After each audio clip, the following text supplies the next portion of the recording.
If you're a parent or grandparent, there's one moment that can crush your chest, when you realize you can't follow them everywhere, but the world will, and it won't wait for them to be ready. You can't be everywhere.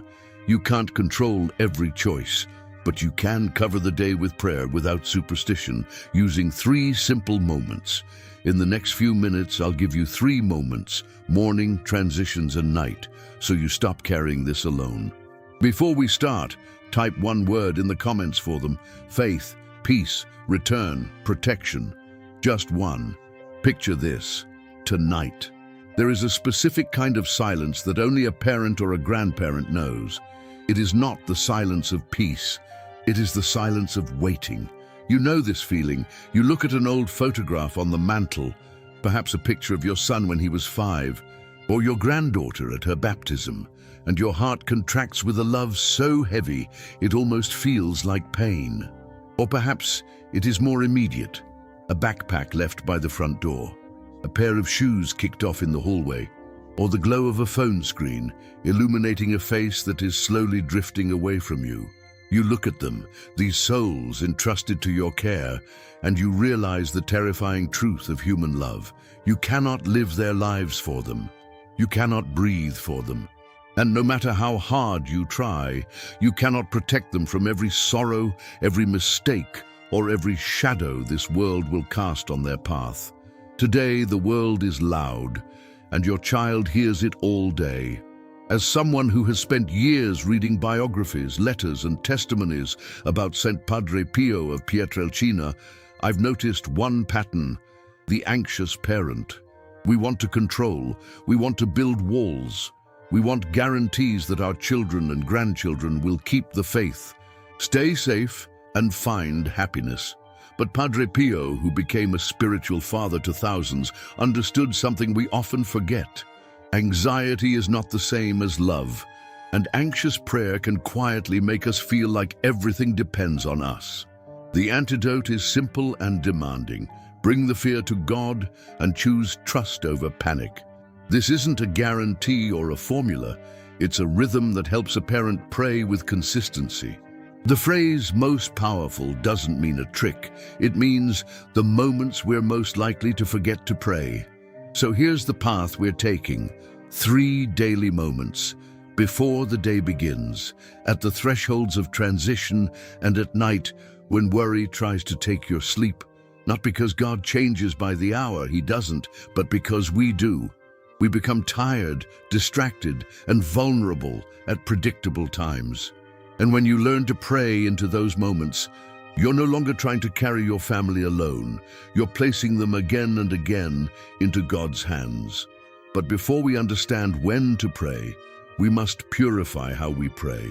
If you pray from fear, spiritual struggle can steal your peace, though it's always limited by Christ. In spiritual counsel often associated with Padre Pio, the message is clear: a troubled heart forgets to trust. So, as we begin this journey together, I want you to take a deep breath. Let go of the tension in your shoulders. Look at that mental image of your child or grandchild. Do not clutch them tightly in your mind. Instead, imagine your hands opening. We are about to discover the 3 times when your intercession can steady the heart and place them before God with trust. But first, we must make a small act of the will. We must admit that we are not the saviors of our families. There is only one Savior. I want you to pause for a second and answer this in your heart, or leave it in the comments below to seal your intention. If you feel comfortable, just type "my son," "my daughter," or "my grandchild." Hold that intention. Let it guide you as we go deeper. Now, we must be very careful. When we speak of powerful times to pray, the modern mind, and perhaps the superstitious part of our own hearts, immediately jumps to the idea of a mechanism. We think, if I say these words at exactly this hour, God is obligated to answer. We treat the divine like a vending machine. We put the coin of prayer in, and we expect the product of safety to drop out. Let me be clear, this isn't a trick, and it isn't magic. God is a father. Prayer is a relationship. Why are some times more powerful? Not because God changes. He doesn't. We do. The difference lies in us. The difference lies in the rhythm of human vulnerability. Think of a fortress. A fortress is strong, but it has moments when the gates must be opened, to let supplies in, to let soldiers out, to change the guard. Those moments of opening are the moments of vulnerability. The human soul is similar. There are moments in the 24-hour cycle of a day where your child or grandchild is naturally more exposed, tired, distracted, or emotionally unguarded. In the spiritual tradition associated with Padre Pio, the enemy is described as an opportunist. The devil does not have creative power. He cannot create new things. He can only distort what God has created. And he watches for disorder. He watches for the moments when the soul is tired, distracted, or in transition. These are the moments we must cover with the mantle of prayer. But here is the hard truth we must face before we look at the clock. Why do you want to know these times? Is it to control the outcome? Or is it to surrender the burden? There is a profound difference. The parent who prays to control is exhausted. They are trying to be the Holy Spirit for their children. They are constantly scanning for threats, living in a state of high alert, treating prayer like a security system. This leads to spiritual burnout. I have seen good mothers and fathers lose their own peace because they believe that if they stop worrying, God will stop working. The parent who prays to surrender, however, is different. This is the way of Padre Pio. This parent realizes that the powerful time is simply a reminder to stop carrying the weight of the world. It is a discipline. It is a way of saying, Lord, at this specific moment the world is too much for them, and it is too much for me. So I am giving this moment to you. The power comes from the truth of the act, not the position of the hands on the clock. It is about aligning your heart with the reality that God loves them infinitely more than you do. The power we are seeking is the power of grace, which respects human freedom, but relentlessly pursues the heart. So, as we approach these 3 times, I ask you to check your foundation. Are you building on fear, or are you building on trust? The enemy wants you to believe that if you miss a prayer, your child is doomed. That is a lie. Your child is held in existence by the love of God, not by your perfect performance. But your prayer, your conscious, loving, peaceful intercession, helps you cooperate with grace and can give them strength to say yes to God in their battles. The turning point here is simple but difficult. Is your prayer about control, or is it about delivery? The first time is the most overlooked because it is often the quietest. It is the morning offering, but not in the way you might think. I am talking about the time before the machine of the world turns on. Picture the scene. It is early. Perhaps the sun hasn't even risen yet. The house is still. The kitchen is dark. Your children or grandchildren are likely still asleep, or perhaps they are just stirring in their own homes miles away. This is the first time. This is the time of anticipation. In the spirituality of the Capuchin tradition that formed Padre Pio, the morning was not just the start of a work day. It was a battlefield preparation. Padre Pio would wake long before the dawn to prepare for Mass. Why? Because he knew that once the day begins, the senses are assaulted. The eyes see vanity, the ears hear gossip. The mind is flooded with worries about money, health, and status. For your children, the moment they step out of that bed, the world is waiting to sell them something. It wants to sell them the idea that they are not enough, that they need to be richer, prettier, more successful, or more sinful to be happy. The air of the modern world is thick with these suggestions. This first time, this quiet morning moment, is your opportunity to pre-sanctify their path. You're like a scout going ahead of the troops. You're not asking for them to have no problems. That would be asking for them not to be human. You're asking for them to have the vision, to see God in the chaos that is about to hit them. Tell me in the comments, are you more of a morning prayer person or a night prayer person? How do you do this practically? You don't need a long, complicated litany. You don't need to recite 3 rosaries before coffee, unless you're called to that. It is about a specific intention.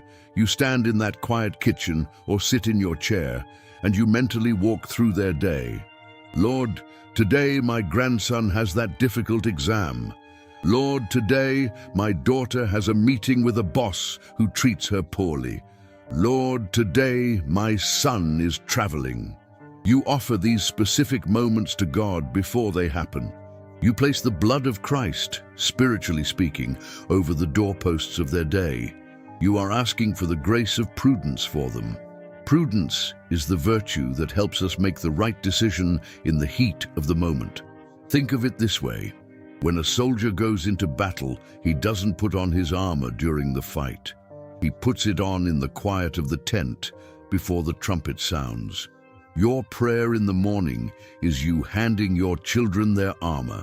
They may not know you are doing it. They may be miles away, rushing to get to work, spilling their coffee, stressed about the traffic. But because of your prayer in the quiet of the dawn, there is a reserve of grace waiting for them. It changes you too. Instead of starting your day with anxiety, I hope they are okay, you start with an offering. They are yours, Lord. I have dressed them in prayer. Now I can drink my coffee in peace. This is the peace Padre Pio possessed. He carried the weight of the world, but he did not let it crush him because he offered it to God before the day even began.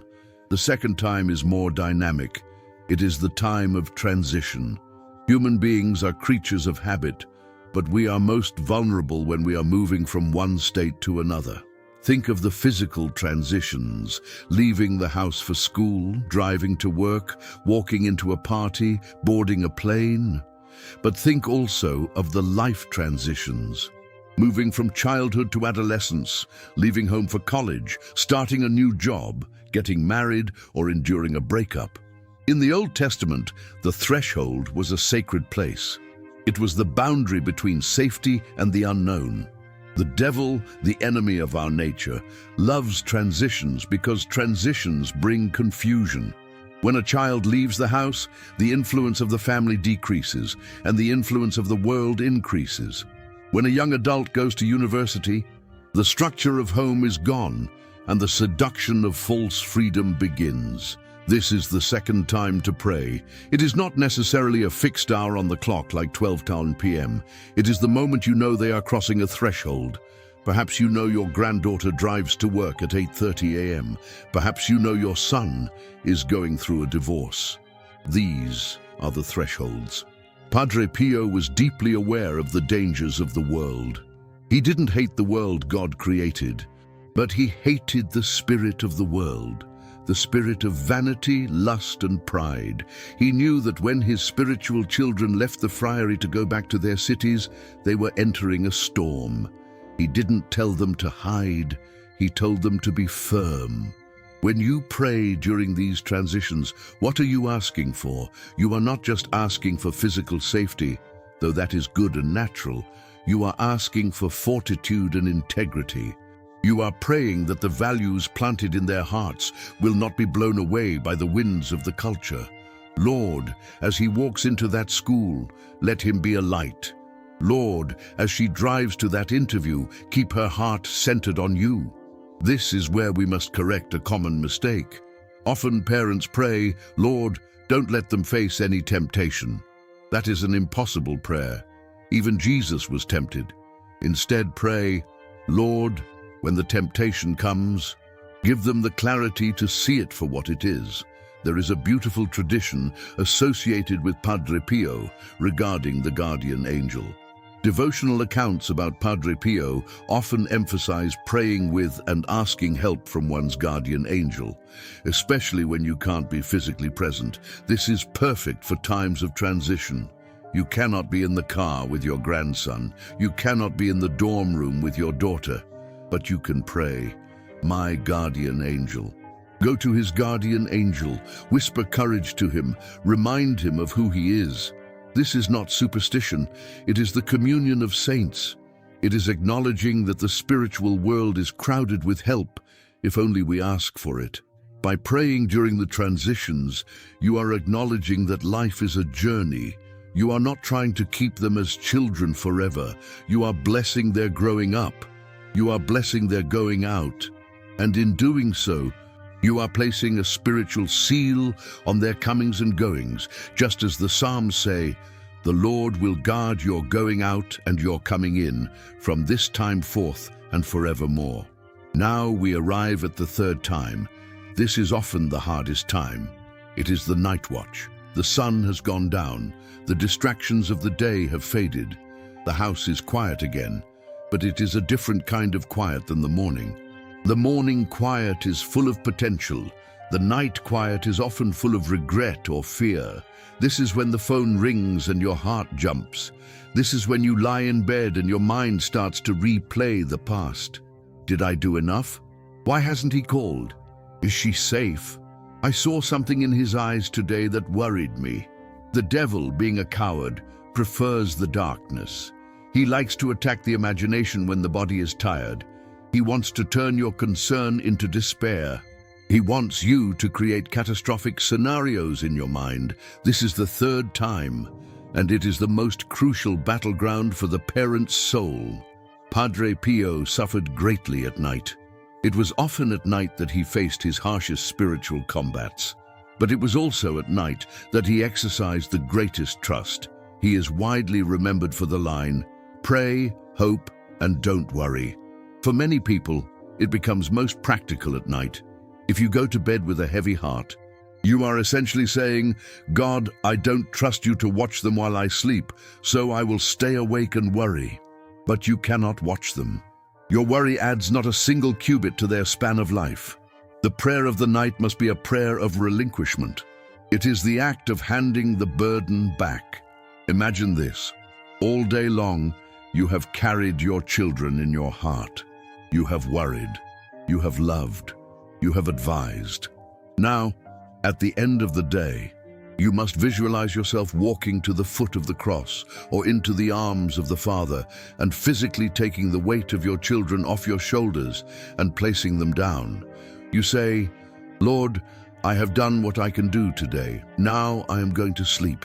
You must be their father. You must be their mother. You never sleep, so I can." This is an act of defiance against the enemy. The enemy wants you sleepless and weak. God wants you rested and trusting. There is a short, powerful sentence you can use to cut through the noise of night anxiety. It is not magic, it is an act of will. When the thoughts come, what if he gets sick? What if she loses her faith? You answer with, "I place them in your hands. You love them more than I do." Repeat it until the knot in your stomach loosens. You are not abandoning them. You are choosing trust, and that choice can bring peace to your own heart while you keep praying for them. I want to ask you a personal question here. When you lie awake at night, what is the specific worry that visits you most? Is it their faith, their choice of friends, their physical safety? Identify it, name it, because once you name it, you can hand it over. We have spoken of the when, the morning, the transition, and the night. Now let us speak briefly of the how. We are physical creatures. We need signs. We need something to touch, something to do. Padre Pio was a man of the sacraments and sacramentals. He did not believe in invisible, abstract faith. He believed in a faith that you could feel in your bones. I want to suggest a micro-ritual for your home. This is not a strict rule. It is a pastoral suggestion to help anchor your prayer. Do you have holy water in your home? If not, get some. It is not a magic potion. It is a reminder of baptism. It is a reminder that your children, if they are baptized, belong to Christ, not to the world. Once a day, perhaps during that morning time or before you go to sleep, dip your finger in that water. Make the sign of the cross and simply say, "Lord, by the power of their baptism, protect my children and grandchildren from the snares of the enemy." If they are with you, you can bless them on the forehead. If they are not with you, you can bless the air, directing your intention toward them.